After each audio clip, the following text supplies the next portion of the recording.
Doctor CB আনন্দ বোসের সাথে আমি, মাননীয় শ্রী দিলীপ ঘোষ, শ্রী জগন্নাথ চট্টোপাধ্যায় আমাদের রাজ্য সাধারণ সম্পাদক, আমাদের দীপক বর্মন, শ্রী দীপক বর্মন এমএলএ এবং সাধারণ সম্পাদক, আমরা মাননীয় গভর্নর সাহেবের সাথে দেখা করি এবং তাকে আরজিকর ঘটনা, 9 আগস্টের ঘটনা এবং তার পরবর্তী যে সমস্ত ঘটনাবলী ঘটেছে পশ্চিমবঙ্গে, সাধারণ মহিলাদের রাত্রে নেমে 14 তারিখ রাত্রে নেমে প্রতিবাদ থেকে শুরু করে, ছাত্র সমাজের অরাজনৈতিক প্রতিবাদ থেকে শুরু করে, গতকাল ভারতীয় জনতা পার্টির বন্ধ, তৃণমূল কংগ্রেসের গুন্ডামি কোনো জায়গায়, এবং তার সাথে এই প্রথম আমরা দেখলাম যে একজন সিএম মঞ্চ থেকে গুন্ডামি মারছেন, যেন গুন্ডারা হিন্দি এবং বাংলা সিনেমায় ধমকায় চমকায়, সেরকম দেখলাম যে একজন মুখ্যমন্ত্রী ডায়লগ দিচ্ছেন ধমকানো এবং চমকানোর। তাতে তিনি ফোর্স করবেন, কি করবেন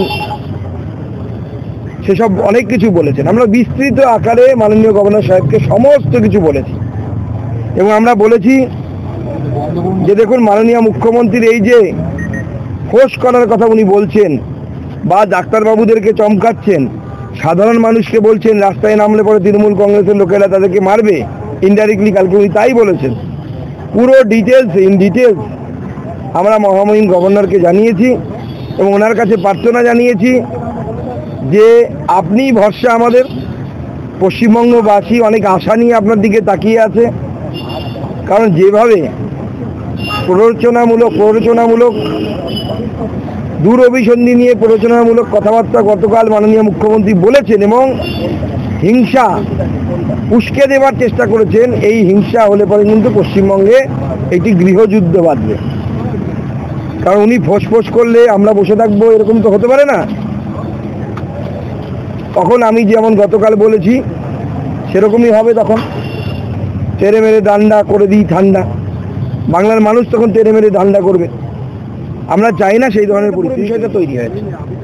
পুরো আরজিকরের মহিলা ডাক্তারের খুন, মার্ডার এবং তাকে আত্মহত্যা বলে চালানোর চেষ্টা, সমস্ত পুঙ্খানুপুঙ্খ আমরা বলেছি, ডিটেলস। সেই জন্য আমাদের অনেকক্ষণ সময় লাগলো, প্রত্যেকটি বিষয় বলেছি। এবং উনিও বললেন যে হ্যাঁ, আমি মেয়েটির মা বাবার সাথে দেখা করেছি, মেয়েটির মা বাবার সাথে কথা বলে এসেছি, এবং উনিও বহু মানুষের ফোন, ইমেল, মেসেজ পাচ্ছেন, তার কাছে মেসেজ আসছে পশ্চিমবঙ্গের মানুষের, এমনকি ভারতের বাইরে থেকে যারা ভারতীয় এনআরআই যারা, তারা পর্যন্ত কনসার্ন